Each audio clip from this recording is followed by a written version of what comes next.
If you believe no one should go through this alone, hit that like button now. The homeless woman entered the courthouse wearing her only clothes: torn sweatpants, stained jacket, worn shoes with holes. She carried a plastic bag with her documents. She was 72, living on streets, but she was there to testify, to tell the truth about an accident she'd witnessed. The judge looked at her with contempt. This is your key witness, a homeless vagrant who probably was drunk when she claims to have seen something. Look at her state, ladies and gentlemen. Can we really trust her? The courtroom laughed. The woman trembled with humiliation, then footsteps. Heavy, purposeful. 50 Hell's Angels entered, led by their president, 6'3", 290, covered in leather and ink. He walked to the judge's bench, spoke calmly but with absolute authority. Your Honor seems to be mocking this lady. Allow me to clarify something. Dorothy Martinez, everyone called her Dot, was 72 years old and homeless. She'd been living on Phoenix streets for 18 months. Not by choice, by circumstance. 18 months ago, her subsidized apartment building was sold to luxury developers. All elderly tenants on fixed incomes were evicted with minimal notice. Dot had nowhere to go. She survived on Social Security, $847 monthly, not enough for Phoenix rent, which averaged $1,200 for studio apartments. Her husband had died 5 years ago. Cancer. He was a Vietnam veteran. Good man. They'd had one son. He died in a workplace accident 8 years ago. Dot was alone, completely alone. She lived in shelters when beds were available, under a viaduct near downtown when they weren't. She kept her dignity despite everything, carried her few belongings in a shopping cart, did odd jobs, washing windows, collecting cans, for food money. January 15th, 2025, Tuesday evening. Dot was sitting near a bus stop downtown, resting, watching people. Then she heard it, screeching tires, impact, screaming. A car, black BMW, had run a red light, hit 3 pedestrians in the crosswalk, didn't stop, sped away, hit and run. Dot saw everything, including the license plate. She memorized it immediately. AHF 7392. Years of poverty had sharpened her memory. When you have nothing, you remember everything. She ran to the nearest police station, 3 blocks. Her old legs barely made it.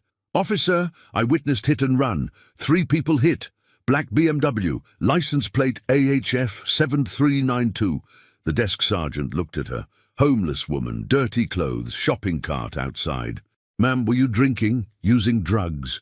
No, I'm sober. I saw it clearly. Black BMW, plate AHF 7392. You need to find that car before he gets away. The sergeant sighed, wrote it down, ran the plate. His expression changed. This plate is registered to Christopher Ashford Jr., son of Judge Christopher Ashford Sr. Are you absolutely certain? Yes, I saw him. Young man, maybe late 20s, panicked, drove away fast. The sergeant made calls. Detectives arrived, took Dot's statement seriously once they confirmed her details matched the accident scene. By midnight, Christopher Ashford Jr. was arrested, charged with DUI, 3 counts vehicular assault, leaving the scene. But then, complications. Christopher Ashford Sr., the boy's father, was a state judge, wealthy, connected, powerful. He had influence. The prosecution offered a plea deal, probation instead of prison. The justification: witness credibility issues. She's homeless. Defense will destroy her testimony. The case went to preliminary hearing in March to determine if it would proceed to trial. Dot received a subpoena. She was required to testify. March 20th, 2025, 9 a.m. Dot arrived at Maricopa County Courthouse, wearing literally her only clothes. Faded sweatpants with tears, dirty stained jacket, worn shoes with holes. She hadn't been able to shower properly in days. Shelter was full. She carried a plastic bag with her documents.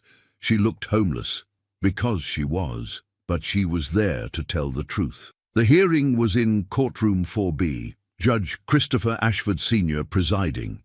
Massive conflict of interest. He should have recused himself since his own son was the defendant. But he didn't. Arrogance or corruption or both. Dot entered the courtroom, sat in the witness area, felt eyes on her, judging her appearance, her poverty, her existence. The prosecutor called her to the stand. She walked forward. Shopping cart left outside the courthouse, plastic bag in hand, trembling slightly. Judge Ashford looked at her with obvious contempt, then spoke loudly, ensuring everyone heard, "This is your key witness, a homeless vagrant who probably was drunk or high when she claims to have witnessed something. Ladies and gentlemen of the court, observe the deplorable state of this witness. She can barely care for herself. Are we really going to trust her to recall details of an accident?" The courtroom laughed. Defense attorneys smirked. Dot stood there, humiliated, shaking, tears forming. What Judge Ashford didn't know, Reaper was sitting in the back row. Reaper, president of Devil's Riders Motorcycle Club, Phoenix Chapter, 58, Navy veteran, 6'3", 290, covered in tattoos and leather. He was there because his wife Maria worked as a court clerk. She'd mentioned this case that morning, homeless elderly woman testifying against rich judge's son. It interested Reaper, sounded like injustice, so he came, brought 9 club brothers to observe. When Reaper heard the judge mock Dot publicly, something ignited inside him, moral fury. This vulnerable woman was trying to do the right thing, testify truthfully despite her desperate circumstances, and this corrupt judge was humiliating her publicly to protect his criminal son. Reaper stood, walked down the center aisle, footsteps heavy, deliberate. 9 Devil's Riders followed in military formation, silent but intimidating. Reaper stopped directly in front of the judge's bench, looked up at Ashford, spoke calmly but with absolute authority. "Your Honor, I see you're ridiculing this lady for her appearance and situation. Allow me to clarify something." The courtroom went silent. 50 more Devil's Riders entered. They'd been waiting outside, summoned by text, when Reaper started walking. "My name is Reaper, president of Devil's Riders. These are my brothers. We came today because we heard a courageous witness was being intimidated in your courtroom. Now I'll make this simple, Mrs. Dorothy is getting proper legal representation. Our attorneys are already en route. She's getting dignified clothes. We've already arranged that. She's getting all support necessary to testify truthfully. And Your Honor is going to administer this case with absolute impartiality or recuse yourself for obvious conflict of interest. Or we ensure every media organization, every civil rights group, and every judicial oversight authority in Arizona knows exactly what we witnessed today. A corrupt judge protecting his criminal son while humiliating a vulnerable homeless witness. Your choice, Your Honor, justice or national scandal." Absolute silence. 50 massive bikers filled the courtroom, an impossible-to-ignore physical presence. Judge Ashford went pale. He was accustomed to intimidating vulnerable people, completely unprepared to be confronted by men who didn't fear his power, men who'd witnessed his corruption and clearly wouldn't stay silent. This is contempt of court. No, Your Honor, this is justice. 50 witnesses to your misconduct. We're not threatening, we're promising. You administer justice properly or face consequences. Your choice. We're waiting. Judge Ashford made a decision. Self-preservation. Court is in recess, 1 hour. When we reconvene, I expect proper decorum. He fled to his chambers, made frantic calls. His judicial colleagues advised immediately, "Christopher, recuse yourself. This is massive conflict of interest. You've been caught. Salvage what you can." Reaper approached Dot, who was still standing at the witness stand, shaking. "Ma'am, I'm Reaper, president of Devil's Riders. We're here to help." "What's your name?" "Dorothy Martinez. Everyone calls me Dot." Thank you. I thought I was alone." "You're not alone, not anymore. You're doing the right thing, testifying truthfully. That takes courage. We respect courage. We protect people who do right thing. Come with us." 3 female members of the club, wives and partners of riders, took Dot to the courthouse bathroom. They'd brought clean clothes, nice pants, blouse, jacket, new shoes, toiletries. Let Dot shower in the courthouse facility, helped her dress, did her hair. When Dot emerged 45 minutes later, she looked completely different, clean, dignified. dressed appropriately for court, still elderly, still poor, but no longer looking homeless. "You didn't have to do this," Dot said, crying. "Yes, we did. You deserve dignity. Everyone does. Now let's get you legal representation." The Devil's Riders attorneys arrived, two sharp lawyers from a firm that did pro bono work for the club. They interviewed Dot quickly, reviewed her testimony, prepared her properly. When court reconvened, the courtroom was packed. 50 Devil's Riders sitting in every available seat. Media had arrived. Word spread fast about biker intervention. Judicial oversight officials were present. Someone had called them. Judge Ashford returned. Announced, "After consideration, I'm recusing myself from this case due to conflict of interest. Judge Maria Rodriguez will preside going forward." He left quickly, career saved by bare minimum ethical action, done only under pressure. Judge Rodriguez, fair, tough, respected, took over. "Mrs. Martinez, please take the stand." Dot did. Looking dignified now, represented by attorneys, supported by 50 bikers. She testified clearly, remembered everything: license plate, car description, driver's appearance, timeline. Her testimony was unshakable. Defense attorneys tried attacking her credibility. "Mrs. Martinez, you're homeless. You have memory issues. You were likely intoxicated." Her attorney objected. "Your Honor, Mrs. Martinez is a 72-year-old woman with no criminal record, no substance abuse history, and perfect mental clarity. She's homeless due to economic circumstances beyond her control, not moral failing. Her testimony is credible." Judge Rodriguez sustained the objection. "Proceed without attacking the witness's character based on housing status." The defense crumbled. Dot's testimony was too clear, too detailed, too credible. Christopher Ashford Jr. was bound over for trial. Bail was revoked. Flight risk given his family's resources and his previous attempt to flee the accident scene. After the hearing, Reaper approached Dot outside the courthouse. "You did great. Told the truth. That's all that matters. Thank you, all of you, for giving me dignity, for supporting me. I couldn't have done that alone. You're not alone anymore. We're your family now. You need anything, housing, food, support, you come to us, understand? I don't want charity. Not charity, family. You showed courage today. We honor courage. That's who we are." Within 1 week, the Devil's Riders had mobilized for Dot. They found her subsidized housing, a studio apartment in Senior Complex, rent covered by club donations, furnished it completely, set up monthly stipend, $500 supplementing her Social Security, giving her $1,347 monthly, enough to live with dignity. "Why?" Dot asked when they showed her the apartment. "Because you deserved better than living under a viaduct," Reaper said. "Because you did the right thing despite having nothing. Because courage deserves response. Your family now. Family gets support." At the trial 3 months later, Dot testified again. Same clear testimony, same unshakable credibility. Christopher Ashford Jr. was convicted on all counts, sentenced to 8 years prison. His father, Judge Christopher Ashford Sr., was investigated by Judicial Ethics Board. Findings: conflict of interest, abuse of power, witness intimidation. He was forced to resign, disbarred, lost his position, his reputation, his career. "Justice," Reaper told Dot after sentencing. "You made that happen. Your courage, your testimony." "We made it happen," Dot corrected. "You gave me dignity to testify properly. You protected me.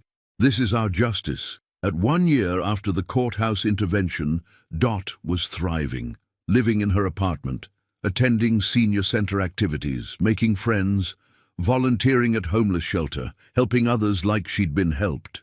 "How's life?" Reaper asked during a visit. "Better than I've had in years. I'm safe, warm, fed, dignified." "Because you all refused to let that judge humiliate me, thank you. You humiliated him by being right. We just made sure you had the platform to show it." The story had gone viral.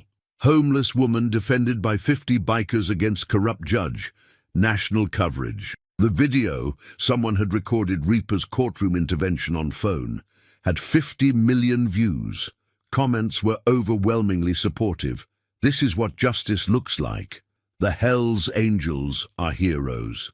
That judge got what he deserved. The Devil's Riders established Dot's Dignity Fund, helping homeless people who needed support to participate in legal proceedings, providing clothes, representation, housing assistance, ensuring poverty didn't prevent justice. We saw how easily homeless people are dismissed by the system, club members explained. How judges and lawyers assume poverty equals dishonesty or incompetence. We're ensuring that doesn't happen. Everyone deserves dignity in court. Dot showed us that. We're honoring her courage. At 5 years, the fund had helped over 200 homeless individuals participate properly in legal proceedings, as witnesses, as defendants, as plaintiffs, all given dignity, representation, support. Dot's intervention changed how Arizona courts treat homeless people, legal scholars noted. Judges are more careful, attorneys more respectful. The system improved because 50 bikers said no more. That's community accountability working. At 10 years, Dot was 82, still living independently, still volunteering, still grateful. The Devil's Riders checked on her weekly. She'd become club grandmother. Everyone loved her. 10 years ago, I was living under a bridge, Dot told people, being mocked by a judge for being poor. Then 50 bikers stood up for me, gave me dignity, changed my life. Now I help others. That's how you honor a gift. You pass it forward. At 20 years, Dot passed away peacefully, 92 years old, at home, surrounded by family, biological family that had reconnected, and Devil's Riders family that had never left. Her obituary noted, Dorothy Martinez, homeless woman who stood up to corruption with help of 50 bikers. She proved dignity isn't determined by housing status. Her funeral drew 5,000 people, Devil's Riders from across the Southwest, homeless people she'd helped, legal advocates, ordinary people inspired by her story. Reaper gave the eulogy. Dot walked into that courthouse alone, vulnerable, being mocked. She left supported, dignified, victorious. She taught us that courage exists everywhere, even in people society dismisses. We're grateful we got to be her family. Rest in peace, Grandma Dot. You changed us all. Sometimes dignity is given by those society fears. Sometimes justice requires unconventional defenders. Sometimes 50 bikers are exactly what Courtroom needs. Dot proved it. The Devil's Riders honored it. Thousands benefited from the lesson. Forever. If this story moves you, please like and share. Justice belongs to everyone.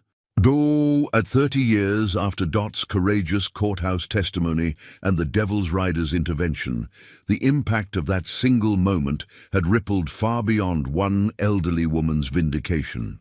The confrontation between Reaper and Judge Ashford had become legendary in both legal and advocacy circles, taught in law school ethics courses as an example of judicial corruption exposed, and referenced constantly in discussions about how poverty affects access to justice. The Martinez intervention, legal scholars called it, the moment when 50 motorcycle club members entered a courtroom and forced accountability on a corrupt system that routinely dismissed vulnerable people. That intervention had created lasting change in Arizona's judicial system and inspired similar advocacy nationwide. Dot's Dignity Fund had grown exponentially over 3 decades, operating now in 43 states with annual budget exceeding $20 million. The fund provided comprehensive support for homeless and impoverished individuals involved in legal proceedings, clothing appropriate for court, temporary housing during trial periods, legal representation, transportation, and dignity coaching, teaching people how to present themselves effectively despite economic hardship. We're successful because we never forgot Dot's humiliation, fund directors explained during interviews. We remember a 72-year-old woman being mocked by a judge for being poor. We remember 50 bikers saying that's unacceptable. We've spent 30 years ensuring it never happens again. Over 15,000 people helped. Hundreds of cases won that would have been lost if witnesses had been dismissed for looking poor. The viral video of Reaper confronting Judge Ashford had been viewed over 500 million times across 3 decades, one of the most watched videos in internet history related to judicial accountability. Comments remained overwhelmingly supportive. This is what justice looks like when regular people fight back. The devil's riders are heroes. Every courtroom needs 50 bikers watching for corruption. Christopher Ashford Sr., the disgraced judge, had never recovered from the scandal. Disbarred, reputation destroyed. He'd attempted to rebuild his life, but the video followed him everywhere. He'd become a cautionary tale about judicial corruption and the consequences of abusing power against vulnerable people. His son, Christopher Ashford Jr., served his full 8-year sentence, released at 36. Struggled with employment, felony record made everything difficult, eventually found work doing manual labor, living quietly, trying to rebuild. Both father and son had learned that actions have consequences, that corruption doesn't stay hidden forever, and that even the powerful can fall when witnesses have the courage to speak truth. At 35 years after the intervention, Reaper passed away. 93 years old, heart failure, peaceful death at home surrounded by club members and extended family that now included dozens of people the Devil's Riders had helped over the decades, including several who'd been supported by Dot's Dignity Fund. His funeral drew 30,000 people, largest gathering in Arizona history. Devil's Riders from every chapter nationwide, homeless advocates, legal reform activists, formerly homeless people whose lives had been changed by programs inspired by Dot's story, ordinary citizens who believed that justice should be accessible to everyone, regardless of economic status. The eulogy was delivered by Judge Maria Rodriguez, now retired but still influential, the judge who'd taken over Dot's case after Ashford recused himself. Reaper was not a lawyer, not a judge, not even a conventional activist. He was a biker, a man society often feared and misunderstood.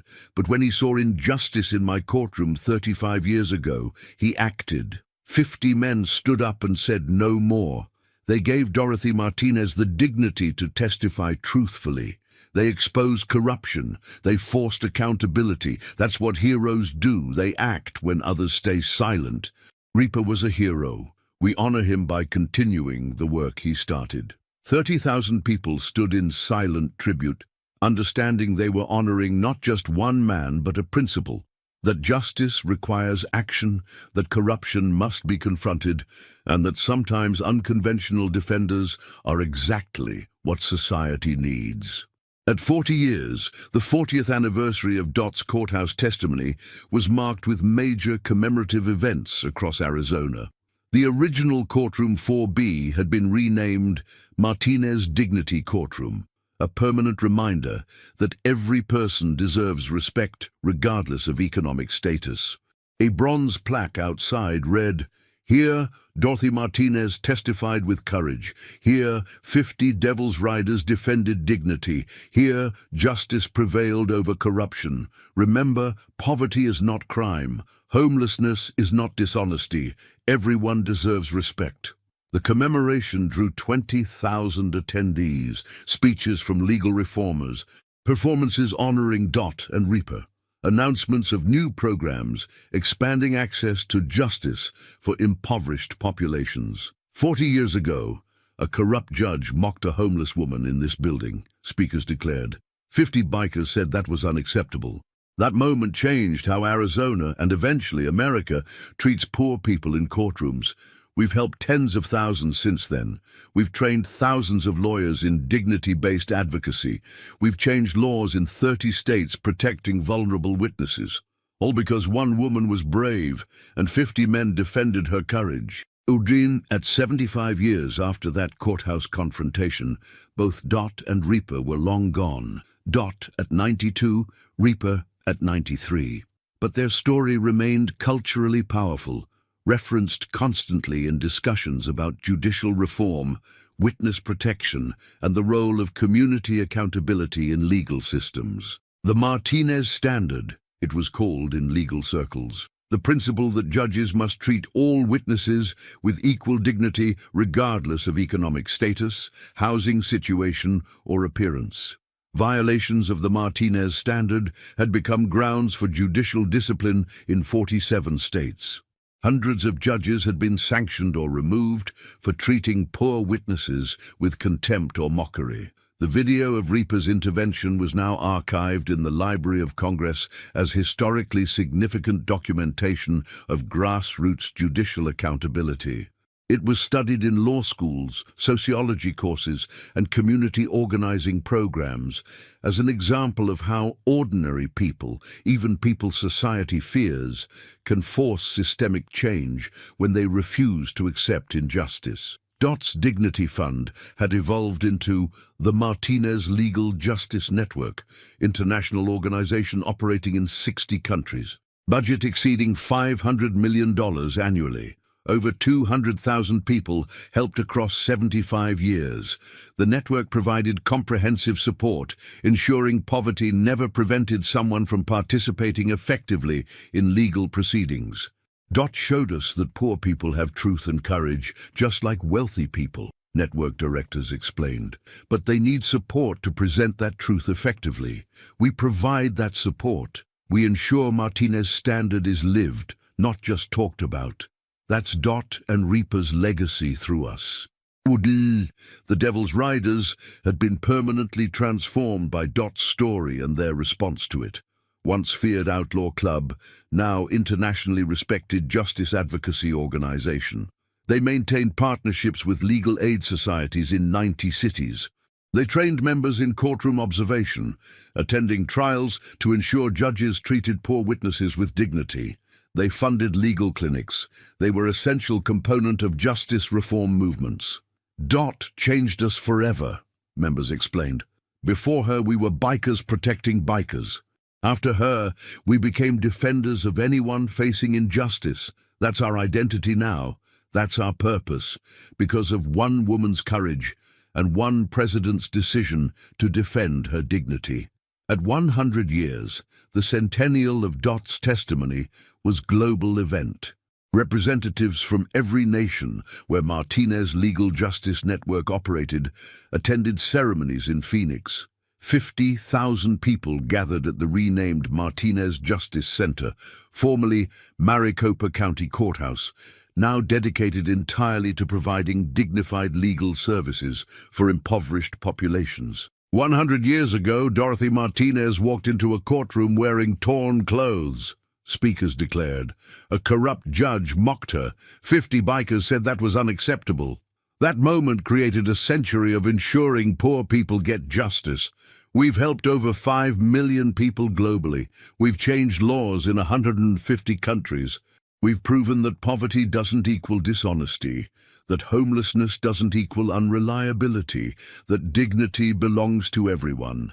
Thank you, DOT. Thank you, Reaper. Thank you, Devil's Riders, for teaching us that justice requires defending the vulnerable. The original courtroom, where everything happened, had been preserved perfectly. Now museum and education center. 2 million visitors annually walked through, seeing where DOT testified, where Reaper confronted Ashford, where 50 bikers filled every seat demanding accountability. This is sacred ground, tour guides explained. Here, courage met defense. Here, corruption met accountability. Here, one woman and 50 bikers proved that justice is possible even when powerful people try to prevent it. Stand here. Remember that you can make difference. That confronting injustice works. That dignity matters. At 150 years, DOT's sesquicentennial was humanity's largest coordinated celebration of judicial reform. Simultaneous events in every nation. 100 million people participating globally. Honoring 150 years of ensuring poor people get justice inspired by one woman's courage and one biker club's defense. Dorothy Martinez testified with courage 150 years ago, world leaders declared in unison. 50 Devil's Riders defended her dignity. That exchange created 150 years of justice reform. We've helped 50 million people globally. We've changed how every legal system treats impoverished witnesses.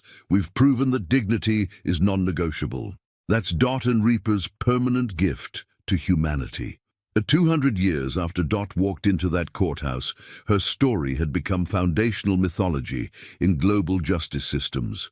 Every law student learned about the Martinez intervention.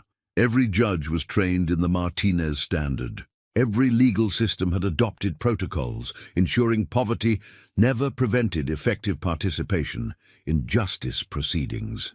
The Martinez Principle, it was called in international law, the concept that economic status cannot diminish credibility, that appearance cannot justify dismissing testimony, that every witness deserves dignity regardless of circumstances. This principle was enshrined in legal codes of 193 nations.